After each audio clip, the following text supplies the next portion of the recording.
Welcome back to another technical deep dive here in the debug zone. Today, we're tackling a big question and breaking it down with insights from other users. Hopefully, this clears up some misconceptions and helps you get the answer you need. So buckle up, stay a little curious, and let's jump right in.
And that's a wrap.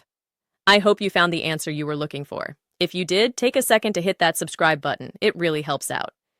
And let me know in the comments which solution worked best for you. See you next time in the debug zone.